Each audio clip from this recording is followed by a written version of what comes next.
Mahiya naman kayo sa inyong kapwa Pilipino. Binastos pa nila ako. What is the law and what Pakinggan ng proceeds of the illegal drug trade ng Duterte. You're a law enforcement, the highest law enforcement official being head of PNP. Yeah. Now you're hiding this scoundrel, this fugitive. Ayun. Hello po, maraming salamat po sa walang sawang support sa ating YouTube channel. And again, before we start, don't forget to share, like, and subscribe sa ating YouTube channel, ating Facebook, YouTube, Spotify, and TikTok. Hanapin nyo lang po yung Philcast at makikita nyo po dyan ang ating mga recaps, clips, also mga shorts at saka mga reels. And also you can also follow us there at special po sa amin dito po sa mga tumutulong sa ating channel that you guys help us to bring more information sa publiko kung pagbibigay po natin ng linaw sa mga isyong pampolitika. Maraming salamat po sa walang sawang support. And dahil po lumalaki tayo dito sa ating channel, ngayon pag-uusapan po natin yung increasing attack ng Chinese Embassy through social media sa ating mga elected uh, public officials. Pag-uusapan po natin yan. And because of that, we had the chance po na, or we have a chance to speak with one of our political vloggers na nakilala po natin for quite some time na po. He have a in-depth and distinct analysis of politics in the Philippines kahit po nasa Qatar po siya. But without further ado, I'll let him introduce himself. Please welcome po si Events Horizon Vlog. Hello po. Good morning, Hello. good morning, good morning, good morning, good morning, good morning world po. Welcome to tayo po here in Qatar. Welcome to my humble house. Okay, welcome po tayo Maraming po. sombrero. It's only 4:39 AM po Qatar time. That's not to almost mag-alis. Mhm. Giving me time or your time po to be with you. Your No problem. podcast. And thank you so much po. And I know this is too early for you, pero you gave us this opportunity to talk to you. I think for everyone to know and to understand who you are with regards to politics, do you mind introducing a little bit of yourself, why you did vlogging, especially political vlogging, and yeah, for our listeners. Okay, ba't ko ginawa to? O sige. Dati kasi, hanggang balita lang tayo nakikinig ng balita. Then there comes now social media where you can now voice out your side. Kasi nung before social media, the birth of social media po is talagang balita lang tayo nakikinig, nakapag sa dyaryo, periodiko, balita, mga ganito, yan. Ngayon nung dumating yung social media, in fact nga Friendster pa yung unang social media pero wala na, eh. There comes Facebook, 'di ba? Magpo-post ka, mapag-ano ka ng makokomenta mo yung any post. And somebody speak with me, told me also to start to voicing out already. Kaya pinasok ko na rin 'to. May vlogger po diyan, kay Sir BT, si Sir Bagtit. Nag-ano sa'kin yung sa bagong Philippines vlogger si Sir Bagtit. Parang why not try yung mag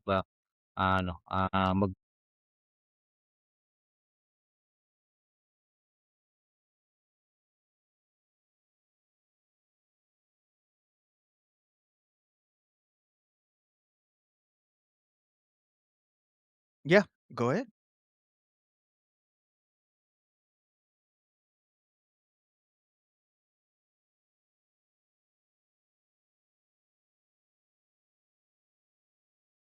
bagong Philippines vloggers, yan sina Sir BT, si Frank, si Boxjet, si HG, yun ang mga inaano ko. There comes a time talaga, may mga na po dun, mga hagdan na ng streamer, nagpapakat sila. Nakakakit naman. Ayan, nabo-voice out ko na rin yung aking nasa yung side ko.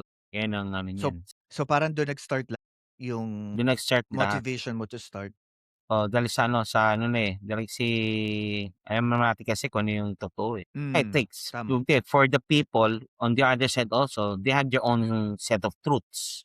Mm. Iba yung truths natin, iba yung truth nila. Iba. Yun ang alam mo pero ang truth natin is, for me, the real truth. Yan nangyari. Fact is Yeah, fact eh. Sa yeah, and kanila I think we all need to at least maniwala man sila o hindi, when we start providing a different perspective. lens or perspective about political issue, maganda na ikita nila yon instead of just having one side of the story. And I guess sa lahat po ng mga nakikinig, if you have any further questions sa ating guest, you can put it on our comment, and then while we are while we're talking during our podcast, Podcast. try po nating basahin yon, and then if we will ask our guest here. Going to our topic right now, naging issue na Sige to, po. and it's been going back and forth for the whole week about this issue for the Chinese embassy's responses dito sa nangyayari dito sa ating politika sa Pilipinas. I think my first question to you is this: why is there an Yes. increased attack specifically from the embassy ng China in our main capital, which is Manila? For me, but if we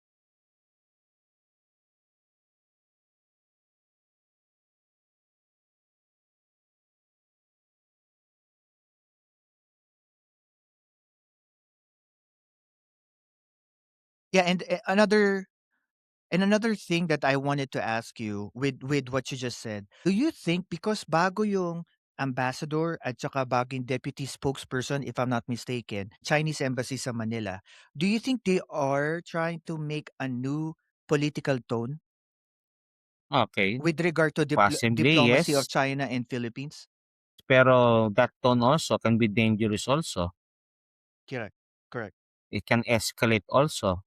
The Mhm. worst thing that he can do with, he can experience, he can be recalled, expulsion Mm. from the country.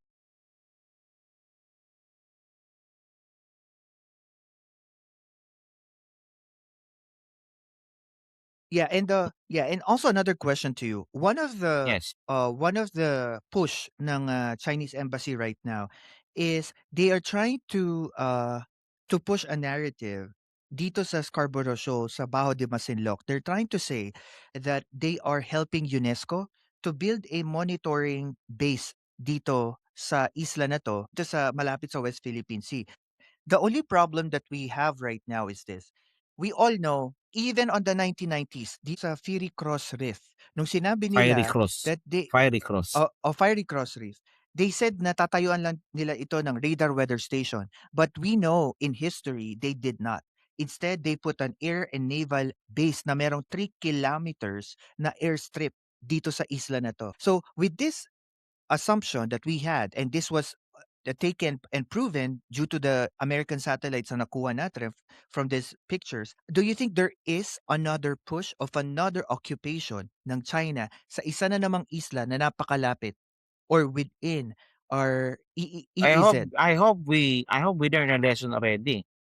Mhm, Because this, mhm. it's like you doing, pag ginawa mo yan, parang binigyan mo yung daliri mo, pero sasakman nila hanggang yan ang gagawin nila yan. Alam ko, ang story kasi ang narinig sa mga chismis kasi sa mga ibang mga Pilipinas, dati daw, ang gagawin nila China daw, so-called shelter lang, made of Mm. bamboo sa kanilang mga isda.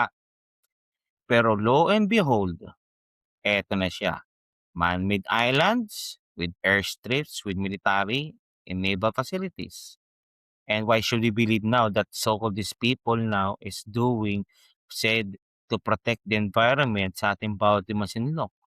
Ba't po tayo maniniwala doon? Ginawa na nila yun.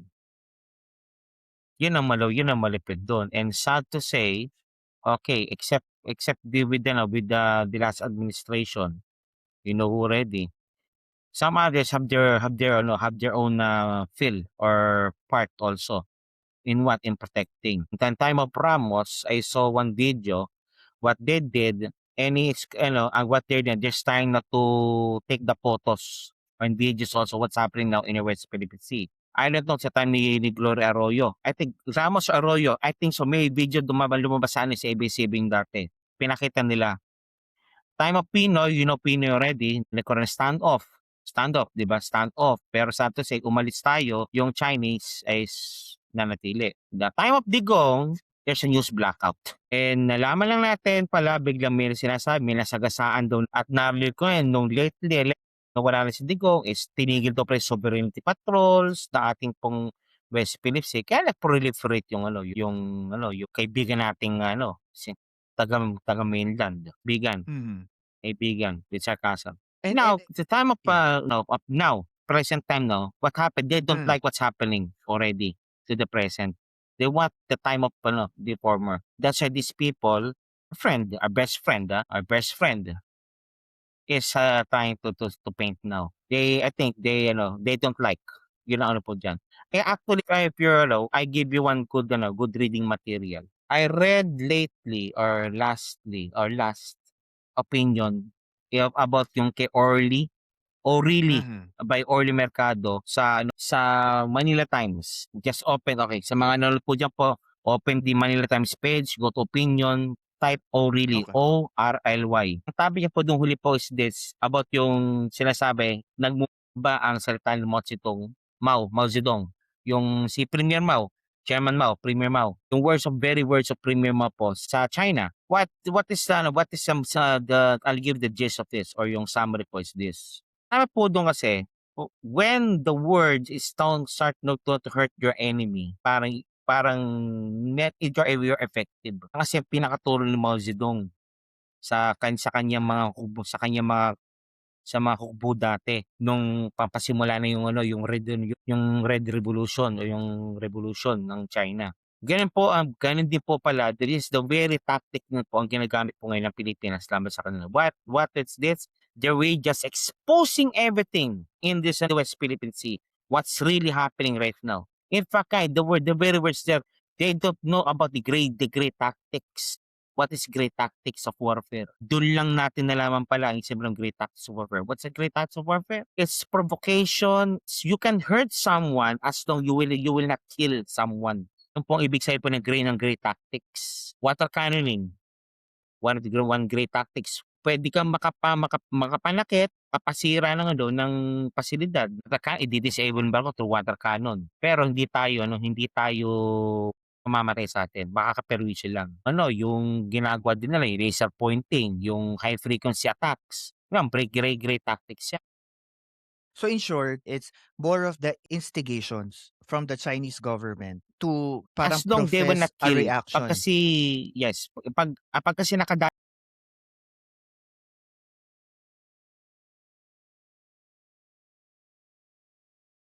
Yeah, and I think that's what the Chinese government is yes, and I think that's what the Chinese government is doing. They're so, trying to provoke the country to react with such great force para magkaroon sila ng rason to no, do it's something. I think that's other way around.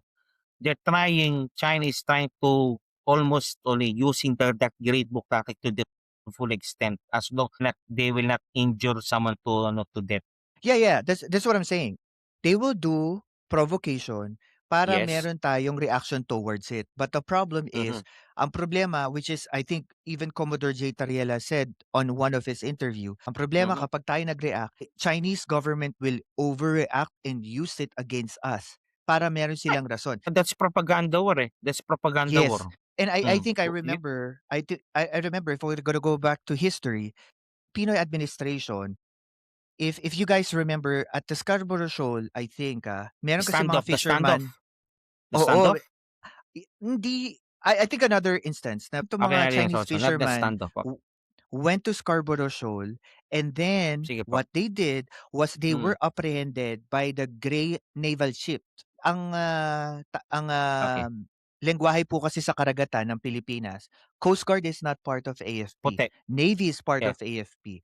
Nung nagkaroon ng apprehension dito sa Chinese fisherman, itong ibis na Coast Guard, which is the people, parang the people part ng hukbong pandagat, yung Navy natin, which is the white naval vessel, dapat yun yung That's the mag-a-apprehend. Coast Guard. Coast Guard. Pero dahil ang pinakamalapit is the gray Great.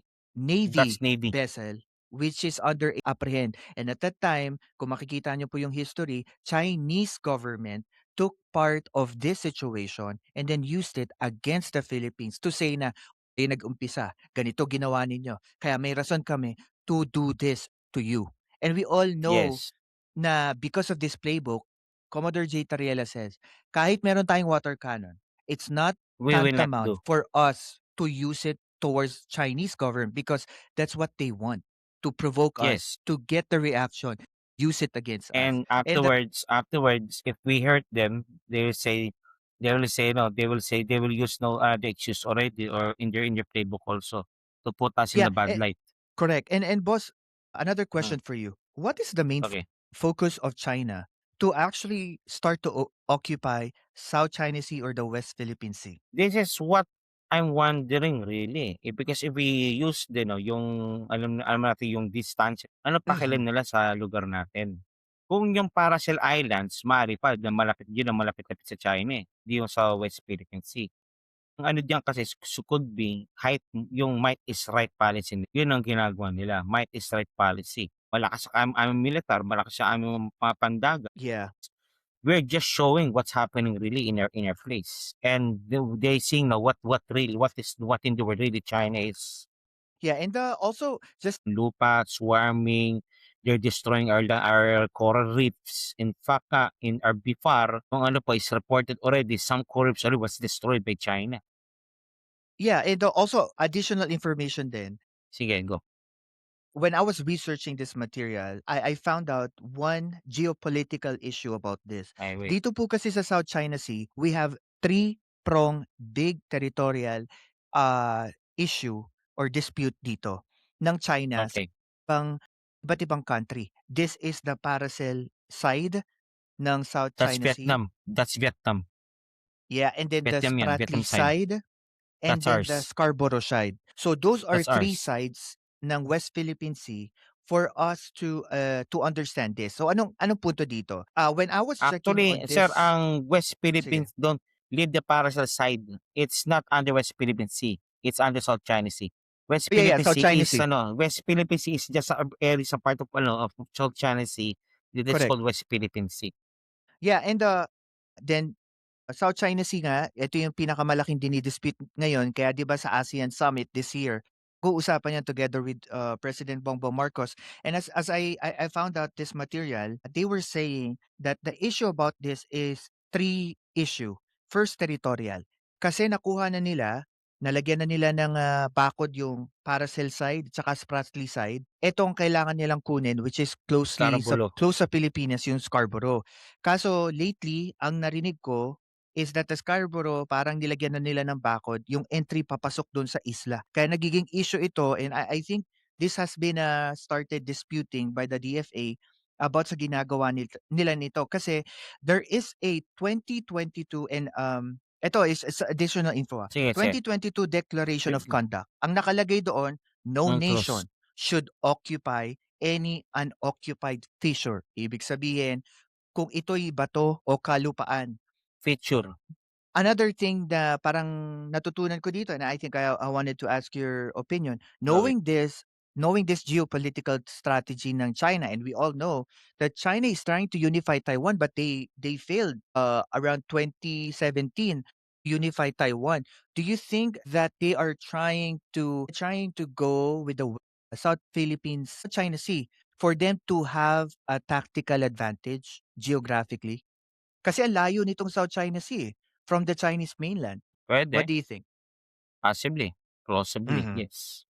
Posible kasi yan. Alam nyo kasi, ano yung sinasabi kasi yun eh, madidiscipline trade. Posibleng yung pagkalaban nila yun, di pa dadaanan yung barko pag galing sa kalaban nila bansa, diligirin yun. Isipin mo kung gaano kaano yun, yung impact nun sa presyo tsaka sa supply chain. Mhm. Kaya inaano yata, merong gusto yata ang China rin, yung kaya gusto nilang sakupin yung para sa atin din. Atin dapat yun eh. Yeah, Then and pangalawa is, sige. Mhm.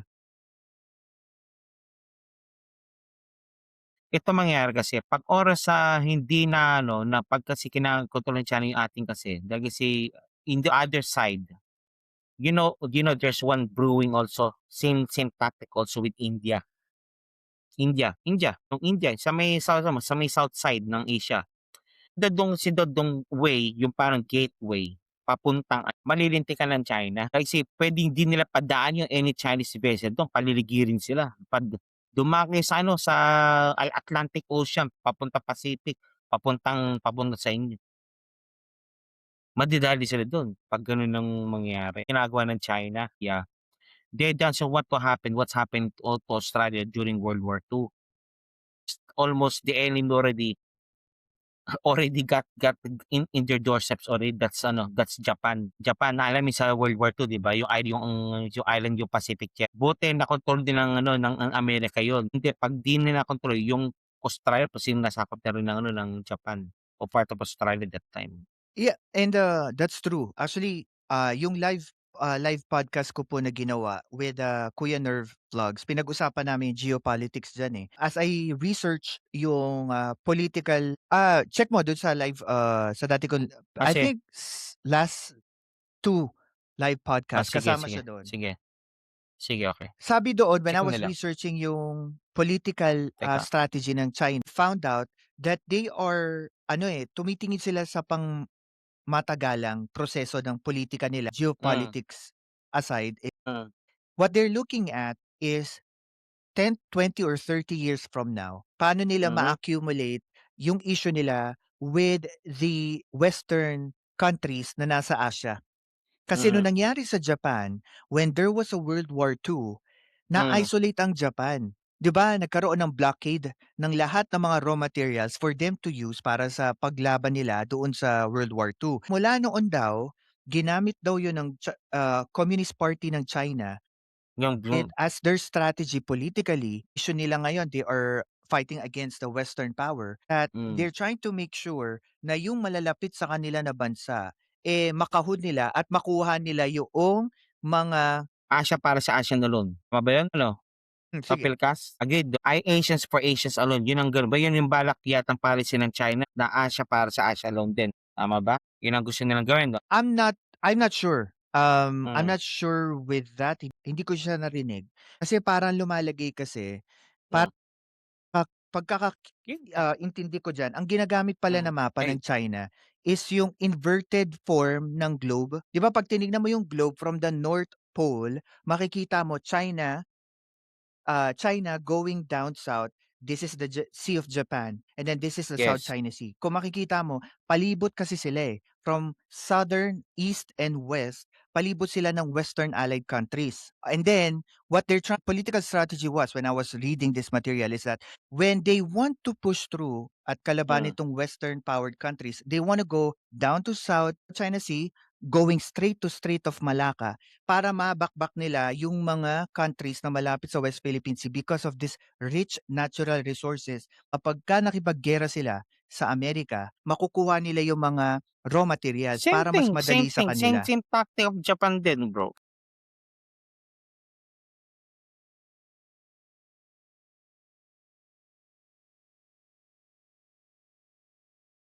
Mm.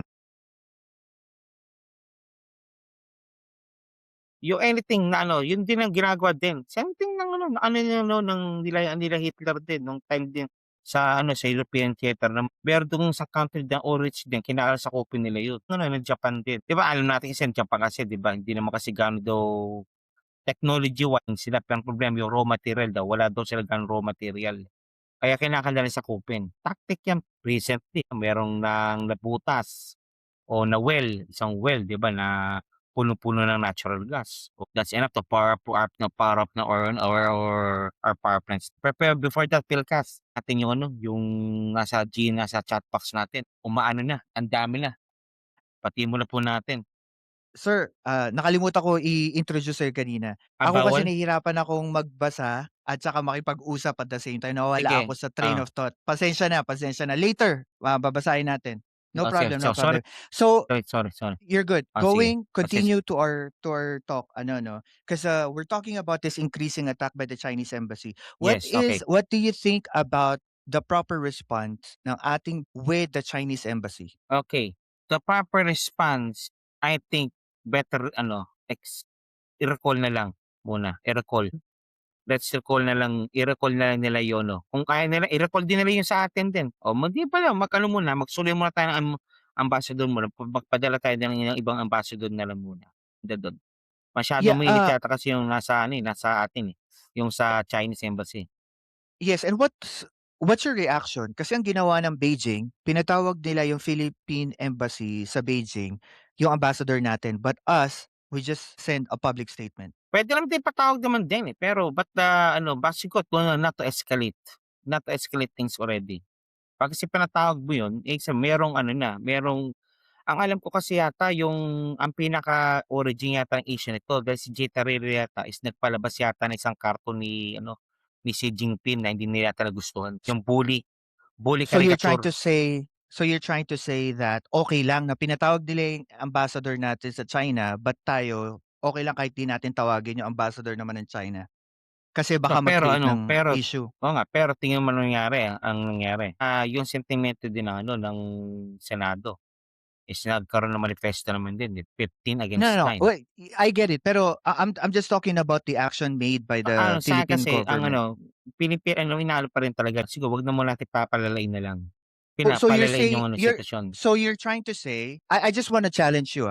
So you're trying to Okay. say that okay lang na na hindi pinatawag ng gobyerno ng Pilipinas yung ambassador ng China, even if Chinese government called our ambassador from China about this Mhm. issue. So you mean to say it's okay?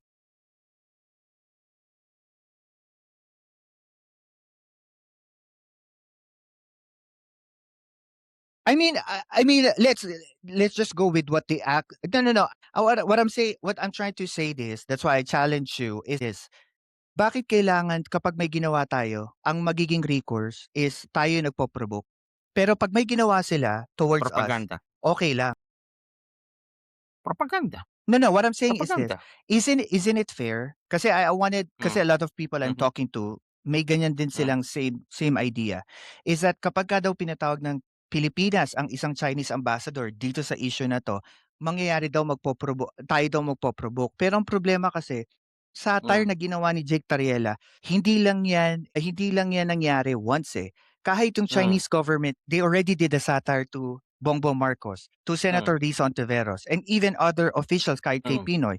They did a lot of satires. Tapos, sasabihin natin that when we ask for a Chinese ambassador, tawag natin, ang mangyari, tayo magpo-provoke ng issue.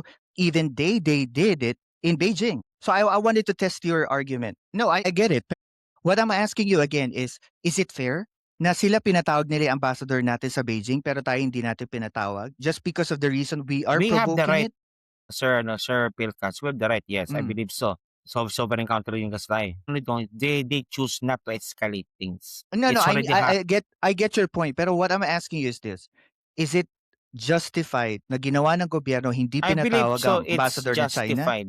It's justified not to escalate Even things. they called our ambassador sa Beijing. Yeah, with them to, ano bang sinabi sa for sure, i-relay ng ambassador sa Beijing. Yes, ang sinabi nila is because of what Tariela said on that forum. Kaya nila pinatawag ang Philippine ambassador sa Oh, Beijing.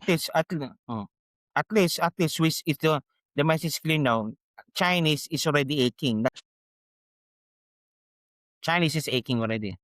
So you're Yes. trying to say right now, and I wanted to make it clear para sa nakikinig sa Okay, atin, that's clear now. you're saying that That we're okay effective. lang na hindi natin patawag ang ambassador ng China. Even they Okay did lang. called our ambassador sa Beijing. Okay lang. Okay. Okay. Why? Okay. We're effective. Okay, second We're effective question. already. Second question is that who provokes this issue? Philippines or China? They. They do provoke. They.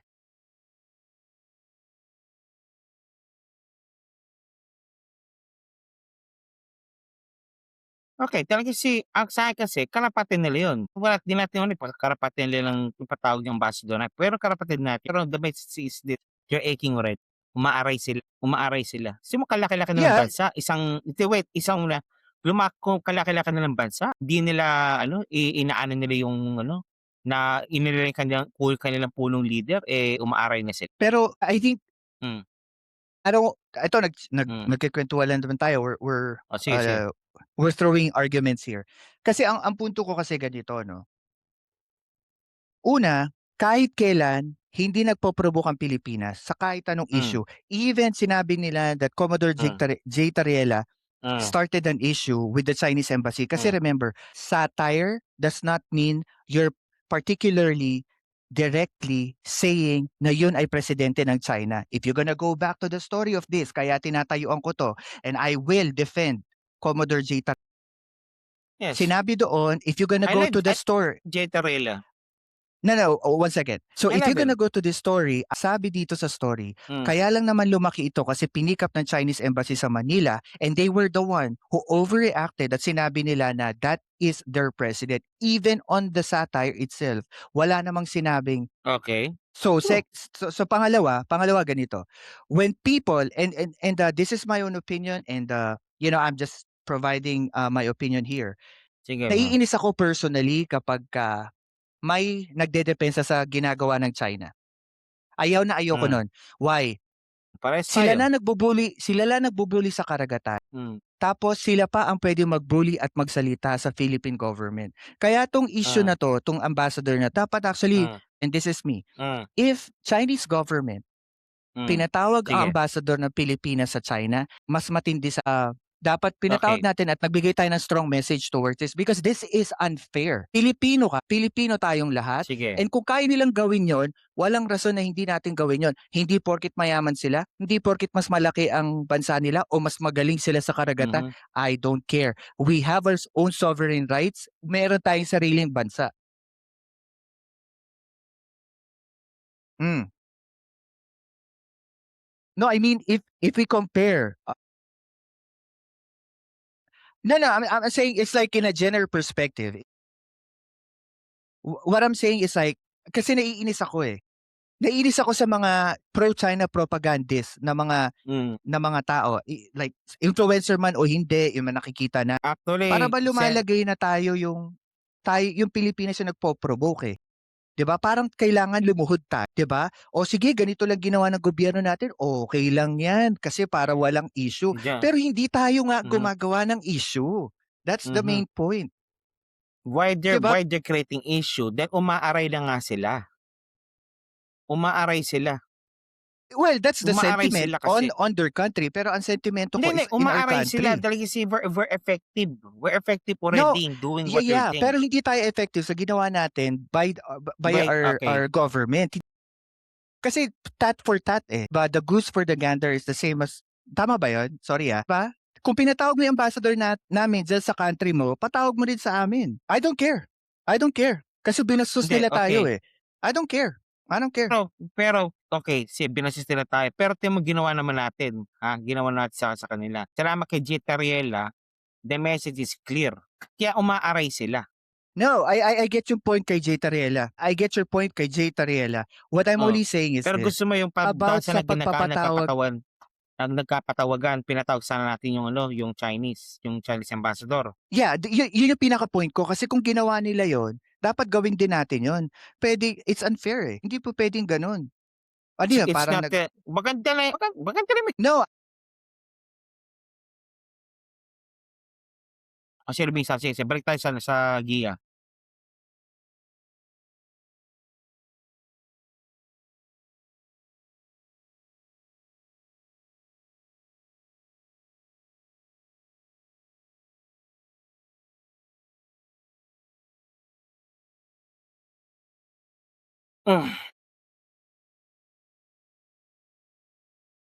may Mhm. sarili tayong gobyerno, sarili tayong presidente. Kaya for me, I would say, kung ambassador patawag nila, patayo din. Kung i-dismiss nila yung ambassador natin sa Philippines because of this, edi i-dismiss din natin. Dismiss din natin yung Diba? ambassador nila. Now you understand now Pareco that's what my natin. point.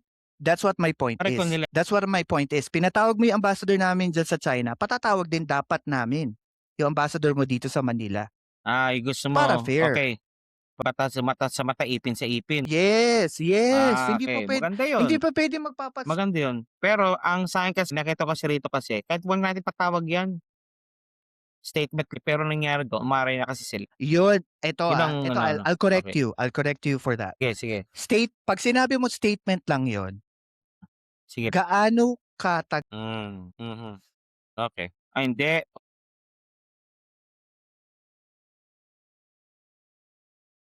No, I'm saying, nagigets mo, is hindi I get you verbatim. I get you ver yeah, kasi 'pag sinabi mo statement yun, dina-downgrade mo yung intensity nung epekto sa bansa mm, natin, eh. Sinabi mong gano'n. What I'm mm, only saying is, mhm, if they're they're enforcing their law in their country kasi sa totoo lang, ito ang masasabi ko.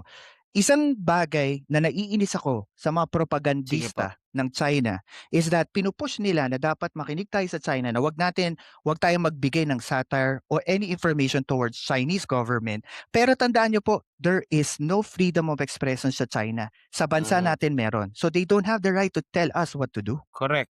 Isa pa dun, alam mo kung ano, What's that? kadugo natin sila. Yun ang masakit. What do you mean kadugo? Sino ang mga propagandista ng China? Okay, okay, okay. 'Di ba mga Got you. Pilipino? Yeah, Yun yeah. ang nakakalungkot dun. Dun ako nabibwisit.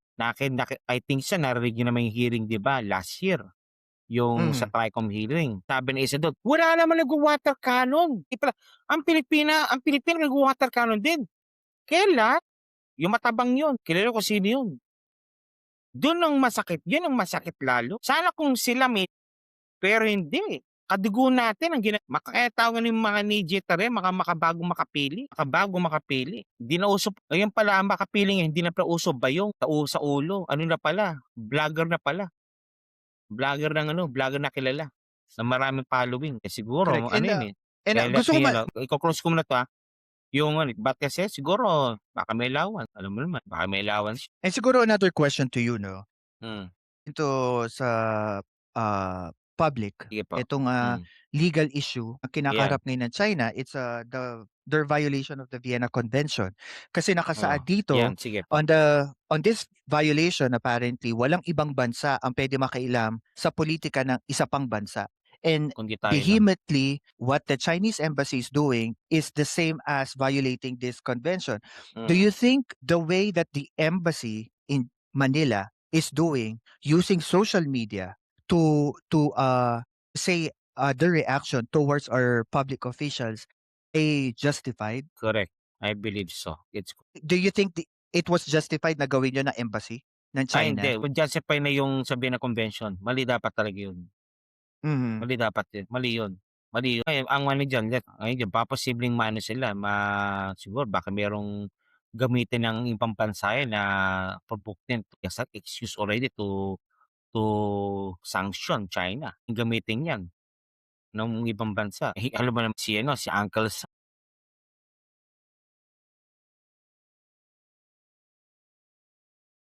Yeah. Isa pa isa pang nangyari kasi, sa West Philippine Sea dito sa Ayungin Shoal, and I want to ask your reaction. Nagkaroon kasi ng issue sa Ayungin Shoal, and then the Hmm, hmm, Chinese, diplomat or attaché, hmm, may issue sila dun. Instead of talking to DFA secretary, hmm, dumiretso silang nakipag-usap sa general natin in the Southern Command. Kinausap nila yung issue nila, and they directly talk to the military. But technically, ng kahit sinong bansa or embassy na directly bawal yun. makipag-usap sa ating military, they don't have any rights. They should go in a diplomatic way talking to DFA. My question to you is Proper this: channel. Proper channel what dapat. is your reaction towards this issue, knowing na mas malang galing-galing ng China, sabi ng mga propagandista, pero Sige. asserting our right in our Hmm, fucking country is a no issue at all. mhm. What do you feel about that? Ay sabad na nila, ngayon baliktad ito pinapakita sino talaga mas magaling. Ang dating Agme 'di ba inaamo-amo natin ang China, tipong sinasabi nga niya, "You and me against the world." Ito iba ngayon, andito dito, bumabalik tayo ngayon sa dati nating, gawin which is what, we're leaning towards the West yun ang maganda po dun. Not towards pero yung parang let's say slight leaning lang is kinakalatag sa US talaga meron tayong, na matartado din kasi. Yung dating nasin bansa hindi, eh. Hindi nila ginawa yun. In fact nga Yeah, and going further dito sa political issue crisis na pinag-uusapan natin about this Chinese issue. Going to Senator Marcoleta's aya privileged speech sa Senado, I think I want to ask you your reaction about this, ano? Kasi parang sinasabi niya dito na sige po. parang the Chinese government already nag-occupy na sila sa mga isla sa West Philippine Sea, and still we give them the benefit of a doubt. Tapos, another thing na gusto ko i-react mo din is that, Oh, do we need to ask China for mercy? Just like what Duterte did? What do you feel about that? no. No, we should ask China. Yan ang called defeatist attitude. What a country is supposed to do now is we have to prepare. Sinasabi nga po daw, in times of peace, we have to prepare for war. Pangalawa, in case what will happen, the worst things happen po, at least you have sufficient weapons po to repel them.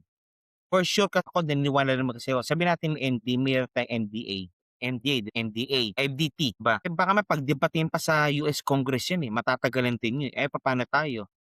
Diba? Kaya dapat ano natin, gawin yung ginagawa ng PBBM, pag mag-purchase show, bilatara din.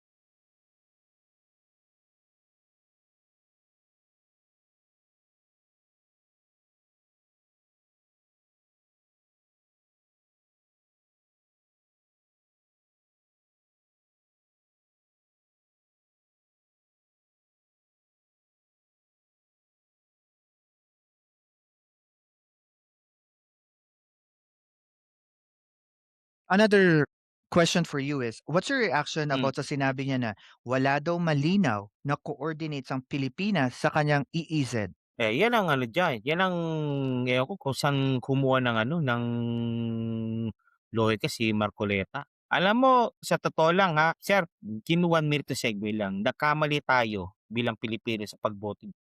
Alam mo nangyari?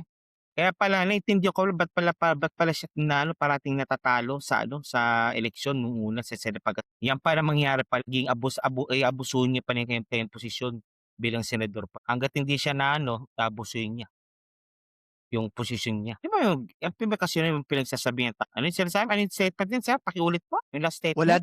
Wala daw malinaw na coordinate EEZ. Oh, wala ba? Di ba ano na sa UNCLOS yan? Na-define sa UNCLOS yan? Ang naalala ko, there's a certain from the baseline, shoreline, ilang nautical miles yun? 200. Oh, nautical ano miles. sinasabi ng Marcoleta na wala daw wala daw mali na coordinates? Ayun na yung coordinates Ang pinaka-origin po, ang point of origin po, then bibilang po tayo ng 200 nautical miles. Yung pinaka-coordinates ng ating pong EZ. Define na yun Anong sinasabi ng Marcoleta? Ano gusto niya yung sa parang yung yung Cartesian coordinate system na ito po yung point A to point B, ito yung coordinates niya, yung magusto ba ng Marcoleta? Alam niyo, mga kababayan ko po, si Marcoleta kasi is abogado. Abogado po is can twist at a statement talaga. Pag talagang di tayo na well abreast po, mawawala tayo. Po dyan po kasi this, you have to read both materials. I stand with what is agreed in UNCLOS. Ang alam ko, correct na po ako from the base shoreline, you have to count 200 nautical miles from it. I think perpendicularly, yun ang ating EEZ. Yun ang pakakaintindi ko.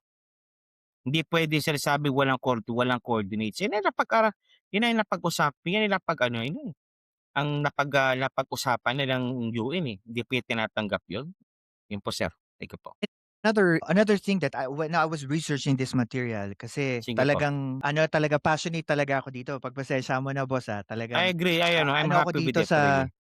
Yeah, especially pag nasa ibang bansa ka, pag naririnig mo tong issue sa China, parang talagang mainit ang dugo natin I think when I was researching this, and especially Sige po. checking the history ni Sige po. Okay.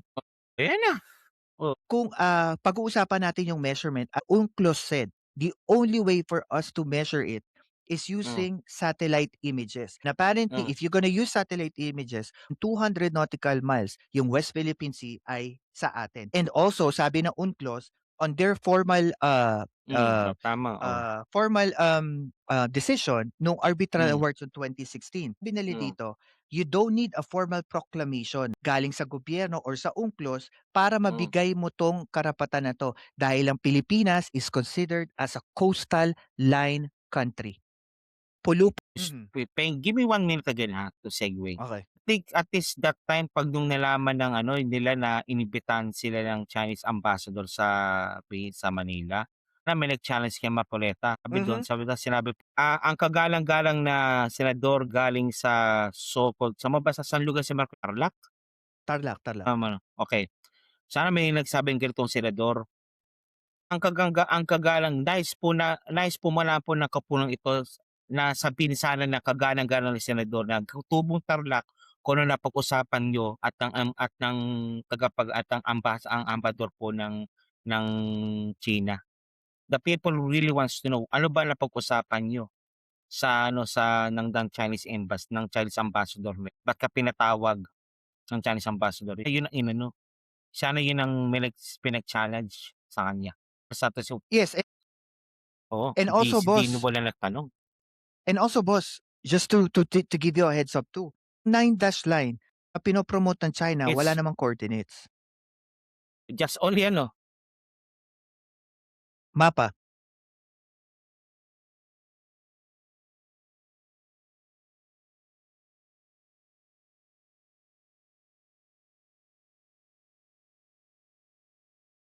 then ang dami ng ginagawa ng fake news ng China, propaganda daw, sinasabi doon, 'di ba? Yun po naalala, yung Palawan daw is Chinese in origin daw 'yan. Ito masasabi ko lang diyan. Look for structures in China that's made by Chinese at 1,000 years ago. And also look for any language spoken in sa mga taga Palawan po na talagang po na influenced by Chinese. None. Wala. That's fake news. Yun. Yeah. And another reaction I would like to get from you, no? Kasi doon sa Okay. isang privilege speech ni Senator Robin Hood Padilla, Ayan sabi na. niya dito, kung magiging Sige. centerpiece ng ating foreign policy ay yung pag-aagawan ng mga bato sa West Philippine Sea, Ah. ito beneficial sa ating country. Ano po ang reaksyon niyo diyan? Ano ba 'yan, tawag do'n? Oh, ano may sa Batangasan 'yan, si Ron Di Padilla? Hindi ako sure. Alam ko Mindanao siya, Sige. pero I'm not sure. Hindi Mindanao 'yan. Hindi ba? Sa galang-galang senador naman si Senador Bigote na 'yan ang mga statement po na hindi po dapat sinasabing na wag mong lalang-langin lang ang West Phil sa parang isang kagawa lang ng bato. Hindi po. Ang dami po nakasalalay po dito. Una po, ang isda po, food supply po natin yan. Pangalawa, yung resources po natin nandyan. Pangatlo, yung savings po natin nandyan din. Hindi na po basta wag po natin po i-downgrade natin na parang mga bato lamang. Hindi po. Ito pa. Kay, kay Marcoleta na nga lang ako, medyo napapagano na nga ako sa kanya pag Ito another statement din ni Robin Hood. Sabi niya dito, dapat daw si Commodore J. Tariela hindi daw dapat bastusin ng okay. Dapat din po sana po kausapin din yung kaibigan niyang ambassador, di dapat din tayo bastusin bilang mga Pilipino. Kaya alam mo what I appreciate po, I think there's one article also I read or maybe I seen only. PBBM stands with its own people. Kapti PBBM po yung ginagawa nila J. Tariela. I think look into, kung di Manila Times po yan, baka sa Manila Bulletin, tumabas yan, yung article. He's showing support. He's showing support po kay J. Tariela. Sana pong ginagawa po ng mga senador sa atin. Hindi nangyari, Timo. Isipin ng Ordan Hukbo, ano ba naman klase senador to? Kami na nakipagpatayan sa ito pa ang gagawin sa ganti niyo sa amin? Yan isipin ng isang normal na frontliner natin na isabihin mo yan sa naka-situation sa may BRP Sierra Madre. Tignan natin kung ano sasabihin nila. Baka mapamura yun. Pansamantala, dahil CNN, hindi dapat maging partisan sila eh. Baka magalit yun. Dahil yan ang mga yan ang nakakalungkot na ang nangyari po is siyam ng mga senador. Sama na natin yung she's not my sister anymore. Pumapanig sila na lumalabas pro-China pala sila. Kahit sabi natin defeatist attitude yan. Ang tanong diyan, ba't kasi kung defeatist attitude ka, okay. Ang tanong, ba't ka pumupunta sa mga paanyaya ng Chinese ambassador ng Beijing? Alam mo na nga merong medyo maasim ang relasyon ngayon ng China at ng Pilipinas. Para sa maasim ngayon dahil sa West Philippines yan. Tsaka di ba? Pero ano ginawa niya? Nagtatago siya, di ba? Kasi inuna pa niya yung pagtatago niya kaysa depende yung budget ng DND. Kaya tama talaga na I think sa totoo lang, Sir Pilcas, kung pwede nga lang i-abolish yung Senado, i-abolish yun. Yan, alam mo, let's miss ano, itong ano ko, ang ano, yan ang nung nag-frame tayo ng provision to dissolve a parliament, yung legislature natin. I think so nobody's checking them, only themselves. Ibang bansa meron gano'n kasing klaseng provision to dissolve the parliament. 'Pag napuno yung presidente, pwede niya i-dissolve yung parliament. Pero ito hindi. Masyadong binigyan ng lakas yung kapangyarihan yung legislatura talaga. Na to the point na sila lang ang ang magtatakipan.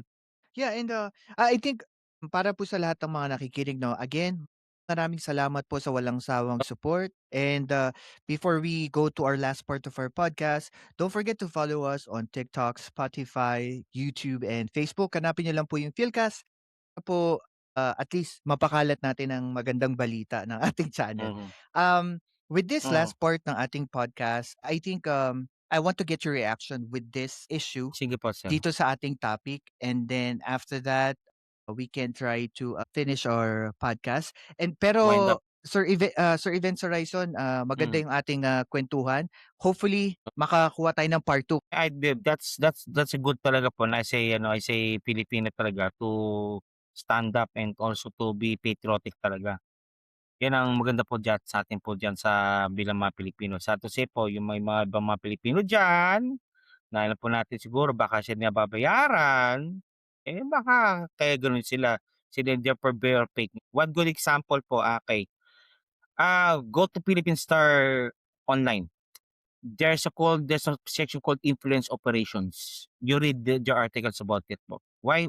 Anything event, what's happening. One good example po. Nagkaroon po ng intense attack po sa social media with the same persons. Napansin ng ng Philippine Star na poem po. Yung ganyang kalakaran po. Somebody's parang kumukumpas sa kanila. Any significant event po it's happening to Philstar na in-expose ng Philstar yun, Philstar Online. Yung influence operations nila, influence operations kung tawagin, section. Nandun yun, nakapost. Yeah, and I think my last question to you, and I want to get your reaction, ano, kasi dito sa West Philippine Sea, Yes, sige dalawa po. kasi, this is a two-prong issue. One is maritime zone na napanalunan na natin sa UNCLOS with our arbitral award. And then second is yung territory dispute, which is the geologic feature during high tide above water nitong mga isla na to, na hanggang ngayon debatable siya. Maybe, sir, baka during low tide, high tide daw? Geologic issue. Maglilitawan kasi during low tide lang. O baka Yung siguro mga low tide, mali lang yung siya tayo yung sandbar siya, shoal, sandbars, yung mabababaw na pag yung nag-low tide siya, lilitaw siya. Kaya magkakaroon ng parang konti ating mga lagun-lagun doon. Kaya doon yung maisda na nag-i-stay. So, I think my question for you is that, Sige po. focusing on this territorial dispute sa West Mhm. Philippine Sea, do you think that this is the right time for us to challenge China in the international court para i-assess na, not i-assess, pero i-assert natin yung karapatan natin sa ating sariling karagatan? And also another question to you is that, what is your advice to Filipino people in general? How they can combat itong mga lintik na propagandista ng China na ito, na nagbabalat kayo, kahit mga political analysts nakikita natin sa social media, pero nagbabalat kayo lang sila, na sila talaga ay Sige. pro-China. What's your advice for the Okay. Filipino people to combat this?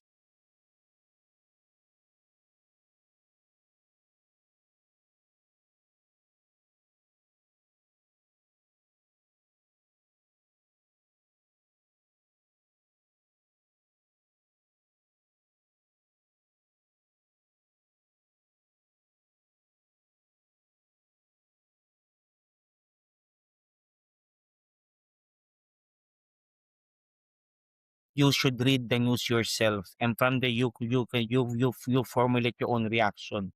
Yun po yung sa akin po. Dahil kasi pag kasi kayo nangyari, nakinig kayo sa sa ibang sa kagad sa isang inimpluwensyahan ka lang niya.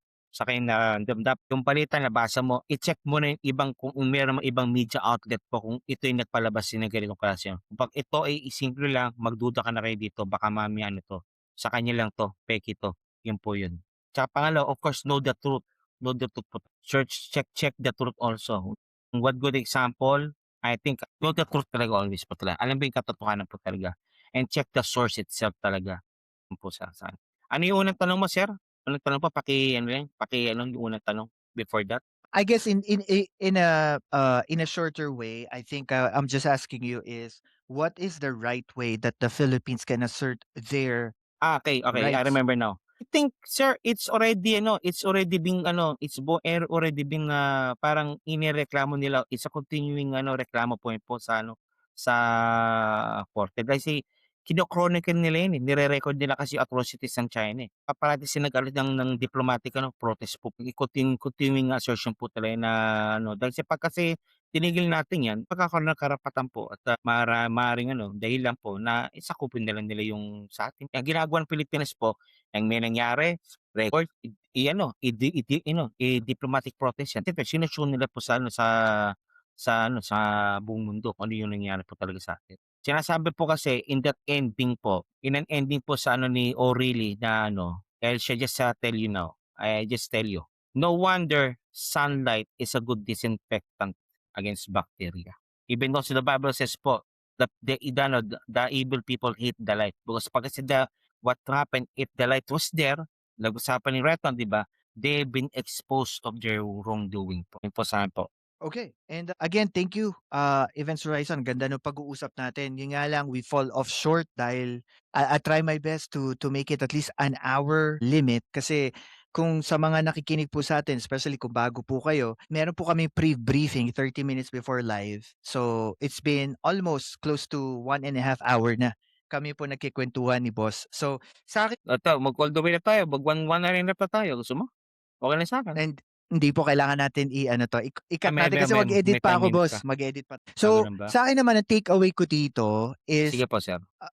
I guess it's more of, ano ka ba, Pilipino ka, o nagbabalit kayong Pilipino ka lang kasi meron kang personal na interest. Kaya marami tayong nakikita ngayon mga propagandista. Ano po ba yun?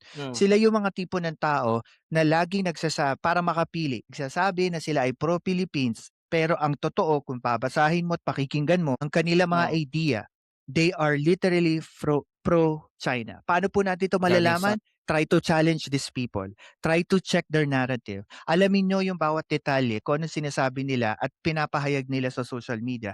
And then doon mo makikita na they're actually pro-China. Ang masakit lang po dito, most definitely, tao na to ay malaki ang impluwensya sa pangkaramihan sa publiko. Sana lang, Sad to say. we try to filter out and we try to know what the real issue here, not just yung ingay sa social media. So yun lang po. Guys, maraming salamat. Again, kita-kits tayo sa susunod po na Okay, muli po na sa live. again, sir, please ako yung nagpapasalamat po for your time po talaga. Yung po ako na slot po sa yung podcast. Saan po sa ngayon, sa Nebraska pa. Nebraska pa din. Kamusta na ngayon dyan? Ba't hindi snowstorm daw dyan ngayon Kamusta ka dyan? Okay naman. Pero before Okay. anything else, mag-part 2 na lang tayo. Kasi meron pa akong Sige. gustong italakay sa'yo about this issue eh. Nag-short lang tayo dito sa oras. And Pwedeng I guess, ano yung pala kong spoiler. ipatalakay? Ano ba ako Surprise ipatalakay? na. Mas maganda may surprise para parehas tayo masashock. Hindi, baka may baka maano ko. Pang isang Hindi, I'll sentence give you lang. topic. I'll give you topic. Before tayo mag-live. Just Sige, what okay. I Okay, did. kung ganun pa. Okay. We did po, before we go po, binabati ko muna po yung mga umakyat po, mga bumisita po sa atin dito. May motor to kasi. Okay. Una po si Denzable FT. Yan, si Sir Denzable. Of course, si Spokeshit kasama natin kanina. Si Spokeshit kasama po natin si Sir Spokeshit channel po dyan. At the same time, yun po, marami pa pong si Sir Mesyang TV, si Sir Denzable. Of course, nandiyan, ano naman to? What happened here? Okay lang, siyempre may ibang makasama po natin po dyan. Maraming salamat po. Spellcast, ako po yung nagpapasalamat din po sa inyo. Okay. And thank you po sa inyo lahat. Thank you po sa Walang Sawang Port. Magkita-kita ulit. Maraming salamat po.